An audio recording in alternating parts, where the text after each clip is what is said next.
Ahmad. This is Thursday, November 26th, early in the morning here. I just read Weaponizing Feminism and Women Liberation by our military adventures. And, when we invaded Iraq, in Afghanistan, Afghanistan has no connection to 9/11, and we found out that there is no weapon of mass destruction in Iraq. We started talking about liberating Afghanis women and Iraqis women, and the same thing we're doing it here in Iran. Destruction over 3 weeks now, and the Iranian people are not giving up. They are not toppling their regimes. They're not opening their oil to the people who use it to attack them. And there was an attack on a schoolgirl, as we all know, that about 175 mostly girls, students, been killed. And then, of course, you hear the village idiot, they say the Iranian don't know. They just killed their own people, and they are the one who bombed the school. And then the Israelis said the Americans said the Israelis, and eventually an American official said when they asked him about the killing of 170 Iranian girls, he said, well, they are better off dead than in Shadur. The Shadur, this is tradition dress for women in Afghanistan, not in Iran. Iran, they wear something burqa or something else. But anyway, that's how fascist and fanatic our administration and our policy is. And this is nothing new. A lot of people say Trump this, Trump that. I wouldn't have that discussion or argument. The thing that bothering me more than just what Trump says, what Trump didn't say, is the people who talk about Trump. My neighbor stopped me the other day, and she wants to take Trump this and Trump that, and I said I gotta go. But anyway. So the idea of liberating Muslim women and bombing them to democracy and to liberty and to feminism, and this is an old fascist, racist ideology, long time ago from the Crusaders, even before that, and even the making of Europe. Europe was always starting really developing their national identity based on fascism and racism, and if you're not Christian European, you're subhuman, you're primitive, barbaric, and that's how the idea of Crusaders go and liberate the Holy Land, but also you're liberating from these barbaric Muslims they're not taking care of it. The same idea of Zionism. We have to go there and kind of get back to the Holy Land and the land that God promised us. God did not promise the Jew in Europe. Did not promise Netanyahu, Ben Gvir, or Ben Gurions, or Moshe Dayan, or Sharon, or whatever, all these fascist terrorist groups, they came from Europe. And Europe The European Jew, they are not the Canaani, they're not the people who God promised him land in, they are converted. Christians are converted to Judaism. So that they still have the same white racist European mentality of going to south and liberating the Holy Land. It wasn't just the Holy Land, because the biblical narrative. This is just an old racist idea. They've done it in Africa before. They went to the Middle East and crusade. The idea of crusades and purification is a Protestant. We are the one who is gonna purify and who are the rational, the civilized, and race, and then you develop Nazism and develop Zionism and develop fascism. This is all starting from that movement, and now when capitalism and are using those religious narrative to expand and exploit and enslave and take invade and bomb. And this is an extension of it. This is an extension of it. Israelis and Netanyahu, they're not trying to liberate the Holy Land in Tehran or in Lebanon or in West Bank or wherever, or in, it used to be Egypt, invasion and wars and Iraq and wherever the case might be.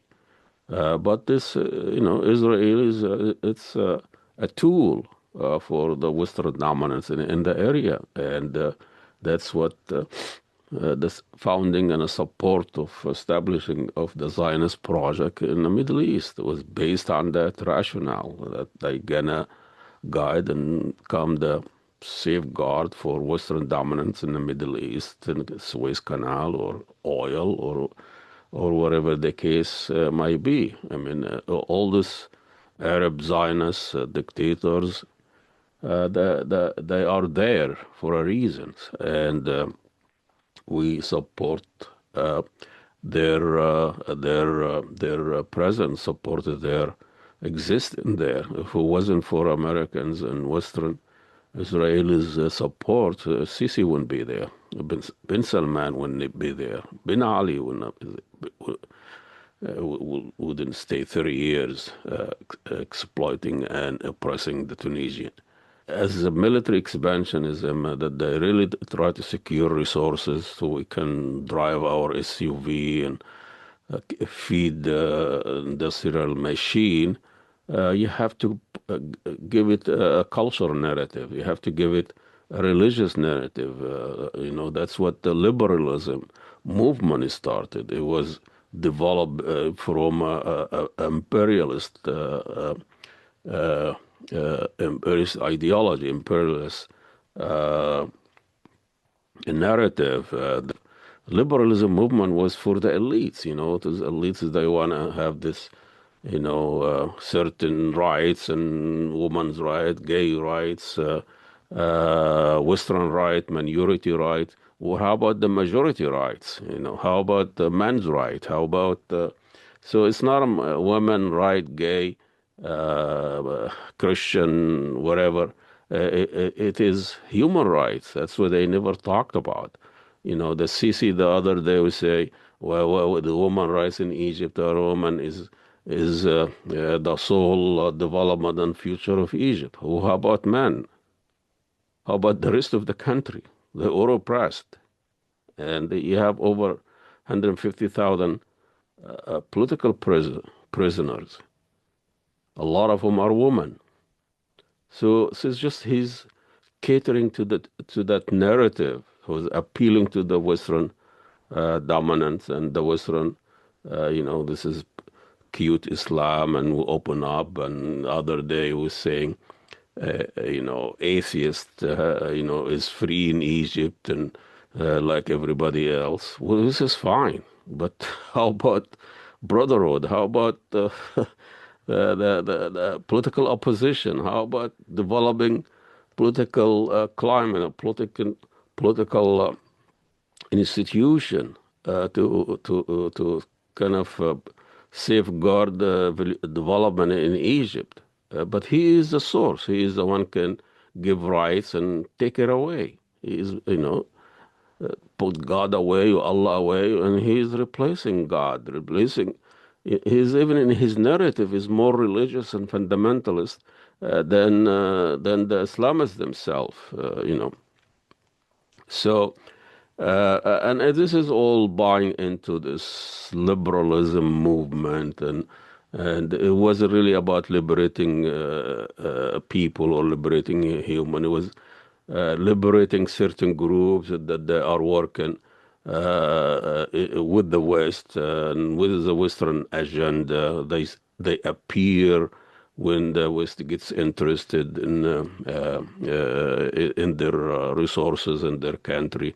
You all hear about these Iranians that they ask.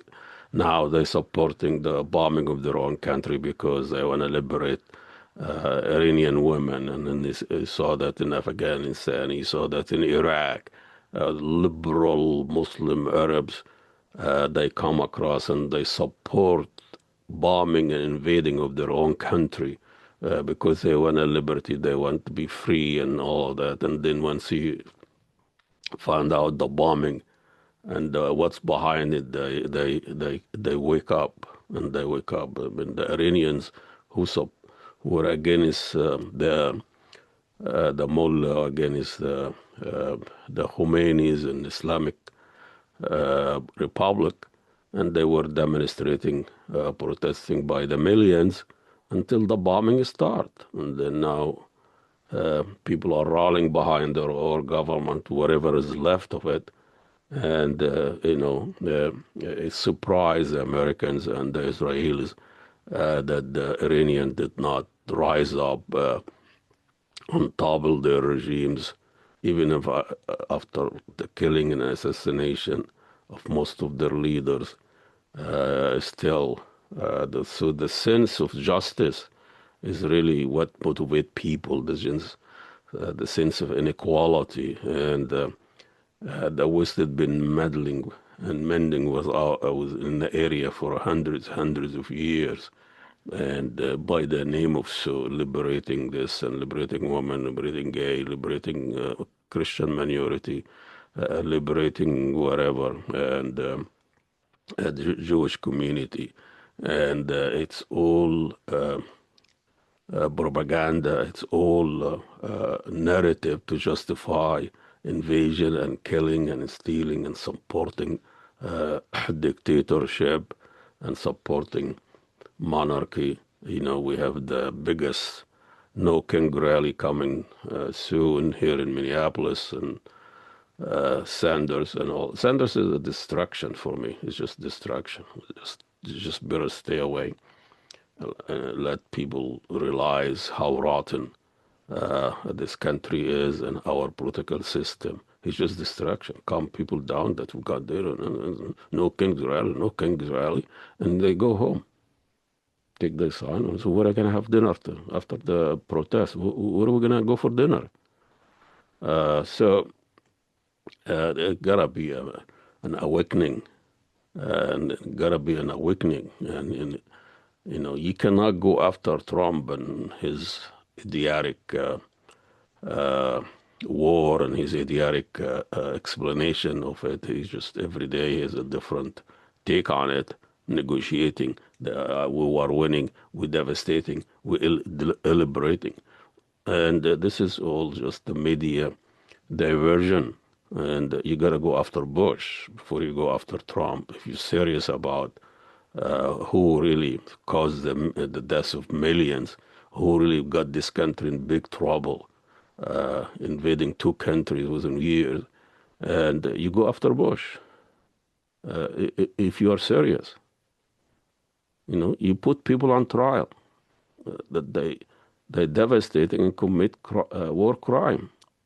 But it's not about Trump. It's just how the capitalist imperialist system work.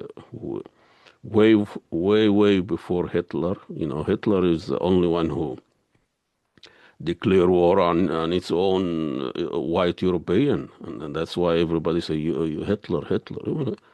The Belgium did it and killed 20 million in Congo before Hitler. Hitler was inspired by our racist system here, way, way before Hitler, killing millions of blacks and Native Americans. And so it's not Hitler, it's not Trump, it's just how the capitalist imperialist system work. It's been doing this for hundreds of years, and this is just a new phase of it, but using different narrative, different liberating this and war on terrorism and Muslims are the extremists and all this. We said the same thing about blacks. We said the same thing about the African. We said the same thing about people in Vietnam, even the communists, war on communists, who declared the jihad. I know jihad was a great idea for the West, as long as going against the Soviet Union in Afghanistan, or even before that in Eastern European, declaring jihad here and there. And so really we need to wake up. We need to find out this is all about exploitation and racism and fascism and I don't think God promised Netanyahu anything. That's all the rant for the day. Support, follow, share, and really keep the conversation going, and we'll see you next rant.